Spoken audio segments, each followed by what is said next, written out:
First contact. The Xeraxian High Command prided itself on knowing everything about their section of the galaxy. Their surveillance networks stretched across 17 systems, their probes monitored every significant gravitational anomaly, and their diplomatic corps maintained detailed files on every spacefaring species in their sphere of influence.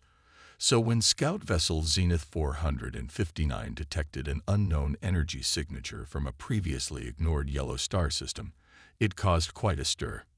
"Impossible," declared First Observer Kelth, his crystalline appendages flickering with annoyance as he studied the readings. "That system was surveyed 3 cycles ago. Nothing but primitive chemical rockets and crude satellites." The sensor officer, a junior-grade technician named Varen, double-checked her instruments. "The signature is clear, First Observer. It bears no resemblance to known propulsion systems in our database. And," she hesitated, "it's approaching one of our outer monitoring stations." Kelth's crystalline form pulsed with deeper colors of concern. The Xeraxian Confederation had maintained its dominance through superior technology and information control. An unknown ship with unknown capabilities was not merely an anomaly, it was a threat. "Show me," he commanded, and the main view screen filled with the image. The vessel was unlike anything in their extensive archives.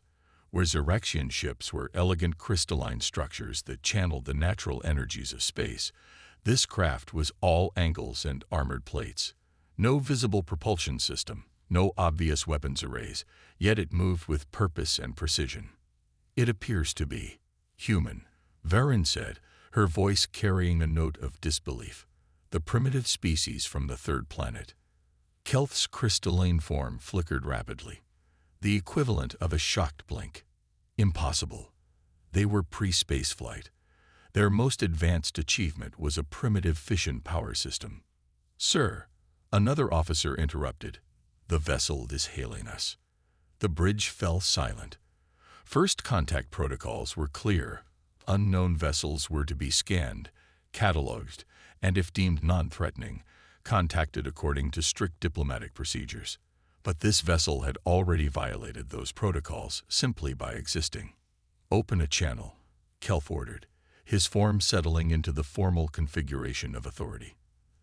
The screen flickered to life, revealing a sight that would forever change the Xeraxian understanding of the galaxy.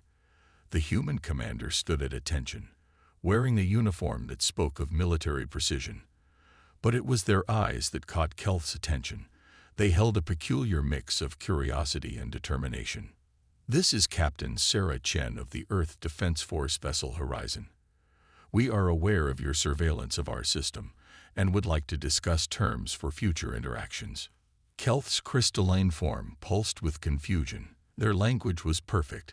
They had already decoded and mastered Xeraxian communication protocols. "How did you?" he began, but Captain Chen interrupted with a slight smile. "Your monitoring stations aren't as well hidden as you think, First Observer. We've been studying you as well. The difference is, we chose when to reveal ourselves." The implications hit Kelth like a gravitational wave. These humans hadn't just achieved spaceflight. They had developed it in secret, while maintaining the facade of a primitive civilization. They had observed, learned, and planned their revelation with strategic precision. "Your species was assessed as pre-spaceflight," Kelth stated, trying to maintain control of the situation. "Your technological development was deemed centuries from achieving interstellar capability." Captain Chen's smile widened slightly. "First Observer, I'm afraid your assessment protocols may need updating. Humanity has learned that sometimes the best defense is to be underestimated. We're not here to threaten or challenge the Xeraxian Confederation.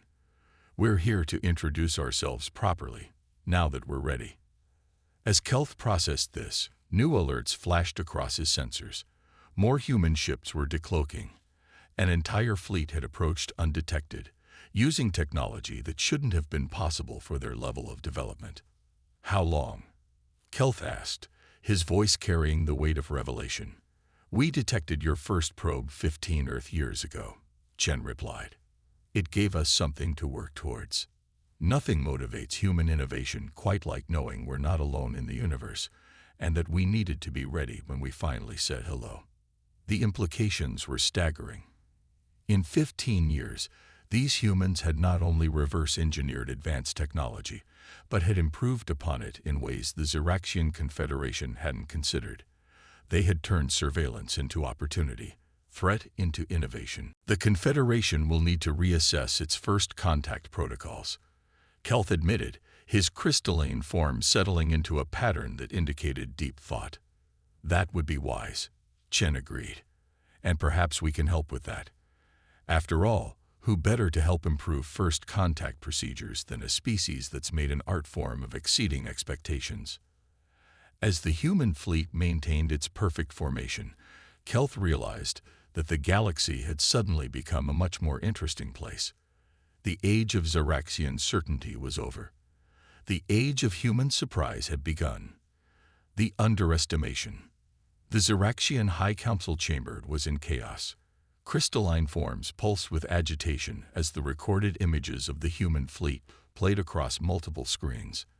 First Observer Kelth stood before them, his own form carefully maintained in a neutral configuration as he delivered his report. The humans have achieved technological parity with our outer defense systems, he stated, each word carefully measured. Their stealth capabilities exceed our detection parameters, and their understanding of our communication protocols suggests extensive study of our civilization. High Counselor Mrix, their crystalline form a deep shade of authority, leaned forward. This is unacceptable. A species cannot advance from primitive rocketry to interstellar capability in 15 cycles. They must have had outside assistance. All evidence suggests otherwise, Kelth countered. Their technology, while comparable in capability to ours, uses fundamentally different principles. They didn't copy our achievements. They found their own path. The chamber resonated with the equivalent of murmurs. The Xeraxian Confederation had maintained its position through technological superiority and careful control of developing species. The emergence of humanity represented more than just a surprise. It was a failure of their entire management system. What are their demands? Another counselor asked. They have made none, Kelth replied. They seek diplomatic recognition and open dialogue. Captain Chen emphasized their desire for peaceful coexistence. High Counselor Mrix's form darkened. A deception. No species achieves this level of advancement without conquest in mind. They hide their true intentions behind diplomacy while preparing for war. With respect, High Counselor, Kelth interjected, we may be projecting our own historical patterns onto them. The humans have demonstrated remarkable restraint. They could have struck at any time during their development, yet they chose to reveal themselves through diplomatic channels. A weakness, declared Mrix. They reveal themselves because they must. Their fleet, while impressive, cannot match the full might of the Confederation. We should strike now, while we hold the advantage. Kelth's form flickered with concern. High Counselor, I must advise against aggressive action. The humans have already proven their ability to surprise us. We cannot assume we understand the full extent of their capabilities. But the Council had already begun to crystallize around Mrix's position. Fear and pride were overriding caution. The Xeraxian military command was mobilized, and a battle fleet was assembled, one that dwarfed the human vessels in both size and number. Back on the horizon, Captain Chen watched the Xeraxian fleet's deployment with a mixture of resignation and determination. They're really going to do it, aren't they? She asked her executive officer, Commander David Rivera. Looks that way, Rivera confirmed, studying the tactical displays. The Xeraxians are moving their 7th fleet into position. Standard intimidation formation. Chen shook her head. We gave them every opportunity to handle this diplomatically, sent all the right signals, followed their protocols, even revealed ourselves in a non-threatening manner. Some species can't help but see new neighbors as threats, Rivera observed, especially when those neighbors challenge their technological superiority. Status of the defense net? Chen asked, though she already knew the answer. They had prepared for this possibility for years. All stations report ready, Rivera confirmed. The Xeraxians still haven't detected the quantum entanglement relays. They're looking for traditional communication signals. Chen allowed herself a small smile. They're fighting the last war, David. They expect us to follow their technological development path. Bigger ships, stronger weapons, faster engines. They don't understand that humanity took a different route. The Xeraxian fleet approached with overwhelming force, their crystalline ships forming a massive wall of apparent superiority. High Counselor Mrix personally commanded the flagship, certain that this display of power would force the humans to submit. Final warning transmitted. The Xeraxian communications officer reported. The humans have one standard cycle to surrender and submit to Confederation authority. Mrix's form pulsed with satisfaction. They will yield. Their scientists will be integrated into our research divisions, their resources will strengthen the Confederation, and order will be maintained. But on the bridge of the horizon, Captain Chen was issuing very different orders. Initiate Defense Protocol Omega, she commanded. Let's show them why humanity chose quality over quantity. The Xeraxian sensors suddenly exploded with warnings. Quantum fields materialized throughout their formation, disrupting their crystalline navigation systems. Human ships seemed to multiply, but most were sophisticated holograms, making it impossible to target the real vessels. Impossible. Mrix's form flared with alarm. Their fleet was a fraction of our size. Numbers aren't everything. Chen's voice came through their comms. While you were building bigger ships, we were making smarter ones. While you were expanding your empire, we were developing ways to defend against empires. The Xeraxian fleet's carefully coordinated formation began to break down. Their crystalline technology, so advanced in many ways, proved vulnerable to quantum interference. Ships lost contact with each other. Targeting systems failed, and their impressive weapons couldn't lock onto the elusive human vessels. This is your final chance for diplomatic resolution, Chen offered. We don't want war, High Counselor. We never did. But if you force this conflict, you should know that what you've seen is only the beginning of our defensive capabilities. Mrix's form pulsed with rage and disbelief. The humans hadn't just achieved technological parity. They had developed entirely new forms of warfare. The Confederation's numerical superiority meant nothing against an enemy that could turn their own advanced technology against them. The battle that followed would reshape the galaxy's understanding of humanity. The Xeraxian fleet, for all its impressive size and power, found itself entangled in a web of quantum disruption, holographic deception, and precision strikes that disabled rather than destroyed. It was warfare designed not to annihilate, but to demonstrate the futility of aggression.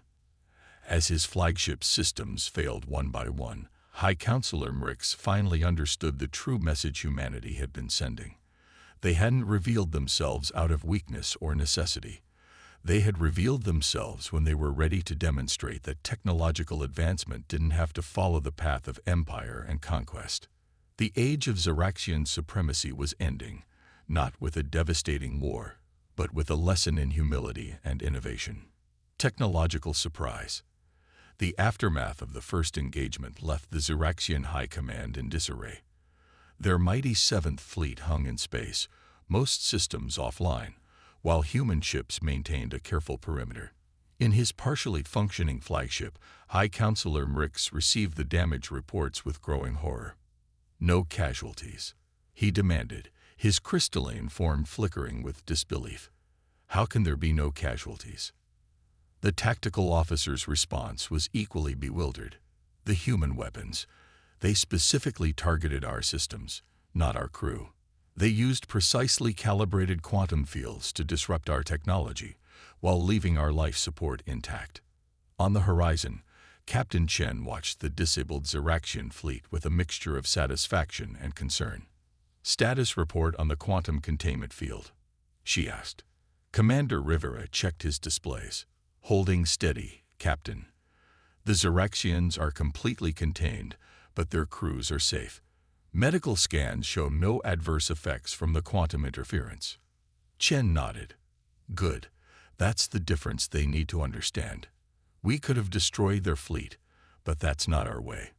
Humanity learned long ago that the true measure of technological advancement isn't in the ability to destroy, but in the precision to disable without destruction. The Zyrexian sensors suddenly detected new energy signatures. From the edge of the system, more human ships appeared. But these were different. Smaller, sleeker, clearly designed for a different purpose. "Captain," Rivera reported, "the engineering corps has arrived. Dr. Wang's team is ready to begin the demonstration." Chen opened a channel to the disabled Zyrexian flagship. "High Counselor Mrix, what you're about to witness is something we call humanitarian technology. Please observe carefully." The new human vessels approached the stranded Zyrexian ships. Instead of weapons, they extended fields of pure energy. Not destructive, but reconstructive. The quantum damage began to reverse itself as human engineering teams literally rewrote the laws of physics on a local scale. "Impossible," Mrix whispered as his ship's systems began to restore themselves. "They're not just repairing the damage. They're improving our systems." Dr. Alice Wong's voice came through the comm system. "Your crystalline technology is brilliant, High Counselor, but it's built on a limited understanding of quantum mechanics. We're showing you what's possible when you think beyond traditional paradigms." The engineering ships moved from vessel to vessel, not just repairing but upgrading. Zyrexian crews watched in amazement as their familiar systems transformed, becoming more efficient, more stable, more advanced. "This is why we revealed ourselves," Chen explained to Mrix. "Not to fight, not to conquer, but to share. Humanity's greatest strength isn't in our weapons. It's in our ability to innovate, to find new solutions, to improve rather than destroy." In the Zyrexian flagship's engine room, crystal engineers watched in fascination as human quantum mechanics rewrote everything they thought they knew about their own technology. Where they had built rigid crystalline structures to channel energy, the humans showed them how to create flexible quantum matrices that could adapt and evolve. "Your civilization has achieved remarkable things," Dr. Wang continued, her voice carrying genuine admiration. "But you've been limited by your own assumptions about how technology should develop. We're not here to replace your achievements. We're here to help you see new possibilities." The demonstration continued for hours. Human engineers worked alongside increasingly enthusiastic Zyrexian technicians, sharing knowledge, explaining concepts, building bridges of understanding through the universal language of science and innovation. Mrix's form had shifted from its aggressive combat configuration to something more contemplative. "Why?" he finally asked Chen. "Why show us this? Why help us after we attacked you?" "Because that's what humanity does," Chen replied simply. "We advance by lifting others up, not by pushing them down. Yes, we developed powerful defensive capabilities. We'd be foolish not to in a dangerous galaxy. But our real strength, our true advancement, comes from our ability to turn enemies into allies through understanding and shared progress." As if to emphasize her point, a Zyrexian ship successfully activated its newly upgraded systems. The crystalline structure pulsed with new energy, more efficient and powerful than ever before. Its crew sent excited transmissions about the possibilities they could already see for peaceful applications of the new technology. "Your ships," Mrix observed, "they're not just warships, are they?" Chen smiled. "Every human vessel is designed to be multipurpose. We can fight if we must, but we prefer to explore, to learn, to help. The same quantum technology that disabled your fleet can be used to terraform planets, clean polluted atmospheres, or power entire civilizations." The revelation shook the Zyrexian High Command to its core. They had assumed humanity's rapid advancement must have been focused on military power, because that's what their own history had taught them to expect. Instead, they discovered a civilization that had developed in a fundamentally different way. "We offer you a choice," Chen continued. "We can remain enemies, locked in an endless cycle of technological one-upmanship, or we can be partners, combining your civilization's experience with our innovation to create something greater than either of us could achieve alone." As the upgraded Xeraxian ships came back online one by one, their crews already exploring the new possibilities before them, the choice became increasingly clear. The galaxy was changing, and the Xeraxian Confederation would need to change with it. A new dawn. News of the encounter spread through the Xeraxian Confederation like a quantum wave, impossible to contain or control. Crystal communication networks pulsed with information about the humans' technological prowess and, more importantly, their unexpected approach to interstellar relations. In the Confederation's capital, the High Council chamber had been in continuous session for what felt like an eternity. High Counselor Mrix, his crystalline form still showing traces of battle configuration, presented the final analysis of the human encounter. Their technology isn't just advanced, he explained, projecting images of the upgraded Xeraxian ships. It's fundamentally different. They didn't follow our path of development. They created their own. The council chamber resonated with harmonic frequencies of discussion. One of the elder counselors, their form ancient and complex, spoke up. But surely their society must be built on conflict, like all others we have encountered. Such rapid advancement cannot come from peace. Captain Chen, invited to address the council directly, stepped forward. The human commander's presence in this sacred chamber was unprecedented, but these were unprecedented times. Actually, she said, conflict was precisely what we sought to avoid. Earth's history taught us harsh lessons about the price of warfare. When we detected your probes 15 years ago, we had a choice to make. The chamber fell silent as Chen continued. We could have developed weapons, built warships, prepared for inevitable conflict. Instead, we chose a different path. We studied your civilization not to find weaknesses, but to understand how we could coexist. Holographic displays activated, showing the extent of human development. Hidden colonies on terraform worlds, research stations in quantum space, and technologies that the Xeraxians had never imagined possible. Your probes gave us a window into the galaxy, Chen explained. We saw advanced civilizations locked in cycles of competition and conquest. We decided that when we finally revealed ourselves, we would offer an alternative. Commander Rivera, standing beside his captain, activated another display. This one showed the modifications the human engineers had made to the Xeraxian fleet. Your crystalline technology is beautiful, he said, but it was limited by your expectations. You saw crystals as rigid, unchanging. We showed you how they could flow, adapt, evolve. The council watched in amazement as their own ships demonstrated capabilities they had thought impossible. Crystal structures that could reconfigure themselves, energy systems that worked in harmony with quantum fields rather than trying to control them. But why? Another counselor demanded. Why share this knowledge with us after we attacked you? Chen smiled. Because that's humanity's real strength. Not our technology, not our ships, but our ability to turn potential enemies into friends. We understand something that seems to have been forgotten in this part of the galaxy. True power comes from cooperation, not domination. High Counselor Mrix's form shifted to a pattern the humans had learned to recognize as deep contemplation. You could have destroyed us, he said. Instead, you chose to help us. This is not the way of the galaxy as we know it. Then perhaps, Chen suggested, it's time for the galaxy to know a different way. The implications were staggering. The Xeraxian Confederation had maintained its position through technological superiority and careful control of information. Now they faced a civilization that freely shared advanced technology, while maintaining even more impressive capabilities in reserve. What do you propose? Mrix asked, his tone carrying the weight of history in the making. Chen's response was measured but optimistic. A partnership, not just between our civilizations, but a new model for galactic society.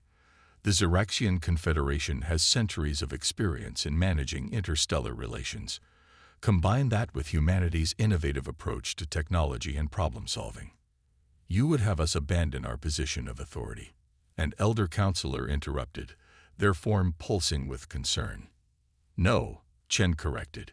We're suggesting you evolve it. Instead of maintaining power through control, lead through example. Show the galaxy what's possible when advanced civilizations choose cooperation over conflict. The council chamber hummed with discussion. The humans had not just matched Xeraxian technology. They had reimagined it. They hadn't just defeated a superior force. They had turned it into an opportunity for mutual advancement. Rivera activated one final display, showing the quantum entanglement network that humans had secretly established throughout this sector of space. This network doesn't just enable communication, he explained. It's a foundation for sharing knowledge, resources, and opportunities across civilizations. A galaxy-wide network of cooperation, Chen added. That's what humanity has been building while you thought we were just learning to leave our solar system. The question is, will the Xeraxian Confederation help us build it? The council chamber fell silent as the full implications became clear. This was more than a first contact, more than a technological revelation. It was an opportunity to reshape the very nature of galactic civilization. Evolution. 1 year after the historic first contact between humanity and the Xeraxian Confederation, the landscape of galactic politics had transformed beyond recognition. The former Xeraxian capital world now hosted the first Galactic Cooperation Summit, its crystalline spires enhanced with human quantum technology to create structures that defied conventional physics. Captain Sarah Chen, now serving as Earth's primary ambassador to the Confederation, stood alongside High Counselor Mrix as they watched representatives from dozens of civilizations arrive through the newly established quantum transit network. "Did you ever imagine this?" Chen asked, gesturing to the gathered delegates. Species that had once been carefully controlled by Xeraxian policy now arrived as equals, eager to participate in the new galactic order. Mrix's crystalline form shimmered with what Chen had learned to recognize as amusement. Truthfully, no. The Confederation spent centuries believing that stability could only come through control. You showed us a better way. The main chamber of the summit was a marvel of combined human and Xeraxian engineering. Quantum fields merged seamlessly with crystalline architecture, creating spaces that could adapt to any species' needs. Even the most environmentally incompatible delegates could interact comfortably through quantum projection technology. Commander Rivera, now heading the Joint Human-Xeraxian Technology Exchange Program, approached with a group of eager young engineers from both species.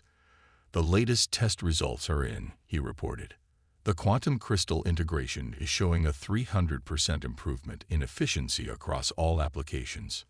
But the real triumph wasn't in the technology. It was in the faces of the younger Xeraxians, their crystalline forms pulsing with patterns of excitement and curiosity that would have been considered dangerously unstable just a year ago. They worked alongside human colleagues not as competitors or subjects, but as partners in discovery. The old guard still struggles with the changes, Mrix admitted, watching a group of elder counselors maintain their rigid traditional forms. "They see our civilization evolving in fear we're losing our identity." "Change is always frightening," Chen agreed. "But look at what we've achieved in just 1 year. The quantum network has already eliminated 3 potential conflicts through open communication. The Shared Technology Initiative has solved resource crises on 12 worlds. And most importantly," she gestured to a group of children, human and Xeraxian, playing with an interactive quantum crystal display. "The next generation is growing up without the barriers we built." The summit's main event was about to begin, but first, Dr. Alice Wong had a demonstration to share. The quantum engineering specialist had been working with Xeraxian crystal masters on something unprecedented. "We call it the Harmony Matrix," she explained to the gathered delegates. "It's not just a technological achievement. It's a physical manifestation of what we can accomplish together." The center of the chamber, illuminated as a massive crystalline structure, rose from the floor. But unlike traditional Xeraxian crystals, this one flowed like liquid light, its quantum fields visible as beautiful patterns that responded to the thoughts and emotions of everyone present. The matrix processes and translates not just languages, but concepts and cultural contexts in real time, Wang continued. It allows for true understanding across species barriers. But more than that, it learns and grows from each interaction, becoming a living library of shared knowledge and experience. The demonstration had an immediate impact. Species that had been hesitant about the new galactic order saw their own cultural expressions reflected and celebrated in the Matrix's shifting patterns. Ancient rivals found their histories intertwined in ways they had never considered. This is what humanity brings to the galaxy, Chen addressed the assembly. Not just technology, not just innovation, but a fundamental belief that diversity makes us stronger. That every civilization has something unique to contribute. Mrick stepped forward, his crystalline form adopting a new configuration that blended traditional authority with the flowing adaptability humans had introduced. The Xeraxian Confederation once sought to maintain order through control. Today, we choose to embrace chaos, not as a force of destruction, but as the source of infinite possibility. The Harmony Matrix pulsed with the combined consciousness of the gathered species, each contributing their own perspectives and insights. It was more than a technological marvel. It was a symbol of what the galaxy could become. A year ago, Chen concluded, humanity revealed itself to the galaxy not because we had to, but because we were ready to offer an alternative to conflict and competition. Today, we stand together not as rulers and subjects, not as advanced and primitive, but as partners in the greatest adventure any of us have ever undertaken, discovering what we can achieve together. As the summit proceeded, new alliances were formed, joint projects were initiated, and the foundations of a truly cooperative galactic society were laid. The humans had achieved something unprecedented. They had turned potential enemies into partners not through force or fear, but through the simple yet revolutionary act of offering a better way. The old guard of both civilizations would continue to struggle with the pace of change, but they couldn't deny the results. Technological advancement accelerated beyond what either civilization could have achieved alone. Cultural exchange enriched rather than diluted their societies. And most importantly, the younger generations were growing up in a galaxy where cooperation and innovation were valued above conquest and control. In the end, humanity's greatest contribution to the galaxy wasn't their quantum technology or their defensive capabilities. It was their demonstration that true power comes not from dominating others, but from helping them reach their full potential. The age of empire was over. The age of harmony had begun.